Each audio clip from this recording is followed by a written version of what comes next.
Dude क्या हो अगर आपकी एक फेवरेट नॉवल जिसे आप रोज पढ़ रहे हो लगभग 10 सालों से और वो एक दिन सच में होने लग जाए। आपको उस स्टोरी के बारे में हर एक चीज पता हो। आप एक ओमनिसेंट बीइंग बन जाओ। आज की स्टोरी में हम एक ऐसी ही मानवा को डिस्कस करने वाले हैं जिसका नाम है omniscient reader. Well hello super friends, कैसी है हमारी सुपर पब्लिक? आई होप बहुत ज्यादा बढ़िया होगी यार। तो चैप्टर की स्टार्टिंग में ही हमें देखने को मिलता है कि एपोक्लिप्स को सरवाइव करने के 3 ही रास्ते हैं, लेकिन सर्टेन सिर्फ एक ही चीज है, अगर तुम इस नोवेल को पढ़ रहे हो तो तुम सरवाइव कर लोगे। ये इस नोवेल का लास्ट चैप्टर है। फिर हमें एक लड़का दिखाया जाता है जिसका नाम डोगजा है। डोगजा का मतलब होता है एक बच्चा, इंडिविजुअल या एक रीडर। वो कहता है मैं इसी तरह से खुद को इंट्रोड्यूस करता हूँ और कभी कभी लोग मुझे गलत समझ लेते हैं। जैसे जब उसने पहली बार अपनी इंट्रोडक्शन अपने ऑफिस में दी थी तो सामने वाले का आंसर था ओ तो तुम बच्चे हो। तो डोगजा कहता है हाँ वो तो है, पर मेरा नाम है डोगजा। डोगजा को उसका नाम बिल्कुल भी पसंद नहीं होता है।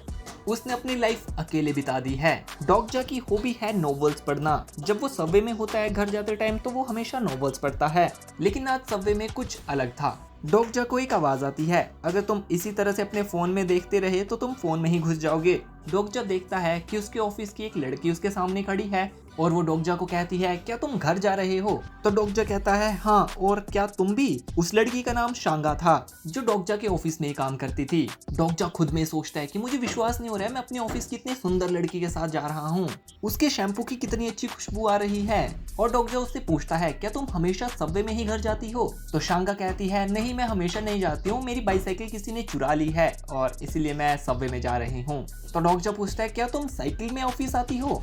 तो शांगा कहती है हाँ, उससे मेरी एक्सरसाइज भी हो जाती है और मेरे कुछ पर्सनल रीजंस भी है। तो डोगजा सोचता है हम दोनों कितने ज्यादा अलग है। फिर डोगजा अपने फोन पे लगा रहता है तो वो उससे पूछ लेती है ये तुम अपने फोन में कर क्या रहे हो? क्या ये एक नॉवल है? वाओ, मुझे नॉवल पढ़ना बहुत ज्यादा पसंद है, तुम्हारा फेवरेट ऑथर कौन है? तो डोगजा कहता है अगर मैं तुम्हें बता भी दूंगा तुम्हें तब भी पता नहीं लगेगा। फिर हमें पता चलता है कि डोगजा जो नॉवल पढ़ रहा है उसका नाम है 3 वे टू सर्वाइव एपोक्लिप्स और डोगजा उस नॉवल को 10 सालों से पढ़ रहा है, लेकिन वो नोवेल आज खत्म होने वाली है। डोगजा कहता है ये नोवेल मेरे लिए बहुत स्पेशल है। मैंने इस नोवेल को अपने 8th ग्रेड में पढ़ना शुरू किया था। जब मुझे स्कूल में बुली किया जाता था मैं इसे तब पढ़ता था जब मैंने एंट्रेंस एग्जाम में फेल हुआ था। इवन जब मैं मिलिट्री सर्विस में था तब भी मैं इसे पढ़ता था। और मैंने इसे तब भी पढ़ा जब मैं एक अनस्टेबल कॉन्ट्रैक्ट वर्कर की तरह काम कर रहा हूँ। मेरी लाइफ में एक भी हैप्पी मोमेंट नहीं था और आज ये नोवेल भी खत्म होने वाली है। मैं एकदम लास्ट एपिसोड में पहुंच गया हूँ, पर भाई लिटरली वो नोवेल कुछ ज्यादा ही बड़ी है। उसके 3149 चैप्टर्स हैं। डोगजा सोचता है मैंने इस नोवेल को अपने टीनेज में स्टार्ट किया था और अब मैं एडल्टहुड में इसको खत्म करने जा रहा हूँ। इसके साथ मेरी बहुत ज्यादा मेमोरीज जुड़ गई है और उस नोवेल को सिर्फ डोगजा ही पढ़ता था।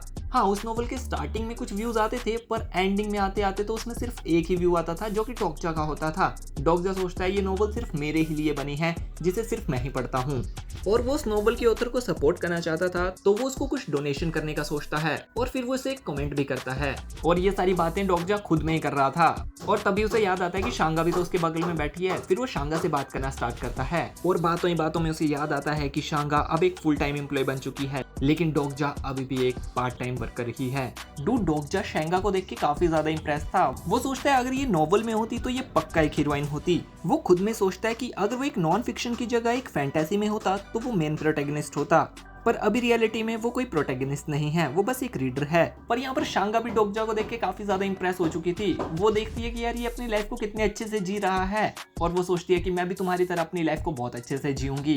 फिर डोगजा का फोन वाइब्रेट होता है। वो देखता है उसको उसी ऑथर का मैसेज आया है और उन दोनों के बीच में कुछ कन्वर्सेशन होना स्टार्ट होती है और वो ऑथर उसे बताता है हाल ही में उस नॉवल को एक प्राइज भी मिला हुआ है। पर वो डोगजा को बताता है कि अब वो इस नॉवल को पेड करने वाला है, पर तुम इस स्टोरी के अकेले रीडर हो तो तुम्हें मैं एक गिफ्ट कार्ड देना चाहता हूँ। और वो उसको एक मेल में गिफ्ट कार्ड सेंड करता है जिसे जब डोगजा पढ़ता है तो उसमें बताया जाता है कि 7 बजे से ये जो सर्विस है ये पेड हो जाएगी और अभी 7 बजने को सिर्फ 5 मिनट बाकी थे। लेकिन जब वो उस नॉवल को फिर से खोलता है, पढ़ने लगता है तो वहां पर लिखा होता है नो रिजल्ट फाउंड, यानी वो वहां से जा चुकी थी। तो डोगजा सोचता है इन्होंने इतनी जल्दी पेड कर भी दिया, इस नॉवल को इतनी जल्दी इस प्लेटफॉर्म से रिमूव भी कर दिया। लेकिन फिर हमें देखने को मिलता है ट्रेन शेक कर रही है, वहां पर बहुत बड़ा क्रैश हो जाता है, लोग भगदड़ में भाग रहे होते हैं और उसी बीच में एक इविल सी स्माइल हमें देखने को मिलती है। और डोगजा जैसे ही अपने फोन को देखता है कोइंसिडेंट से उस समय 7 ही बज रहे होते हैं और उस क्रैश के चलते ट्रेन को खाली करने का ऑर्डर दिया जाता है। और फिर देखने को मिलता है कि 8612 प्लैनेटरी सिस्टम का पेड सर्विस अब खत्म हो चुका है और अब मेन सिनेरियो स्टार्ट होता है और हमें चैप्टर के एंडिंग में देखने को मिलता है ये वो मोमेंट है जब उसकी लाइफ का जॉनरा चेंज हुआ था। और इसी के साथ ओमनिसेंट रीडर का चैप्टर 1 यहीं पर एंड होता है। अगर आपको इस मानवा का चैप्टर 1 पसंद आया तो प्लीज वीडियो को लाइक करके चैनल को सब्सक्राइब जरूर कर दो। और मुझे नहीं पता इसमें व्यूज कैसे आएंगे, तो आई होप आप इसको शेयर भी कर दो ताकि अगर इसमें और अच्छे व्यूज आए तो हम इस पूरी मानवा को एक्सप्लेन करें। वैसे एक्चुअली में ये बहुत ही ज्यादा बड़ी है। तो चलो आज की इस वीडियो के लिए इतना बहुत है। अभी आप लोगों से मिलते हैं नेक्स्ट वीडियो में, तब तक के लिए bye and thanks for watching.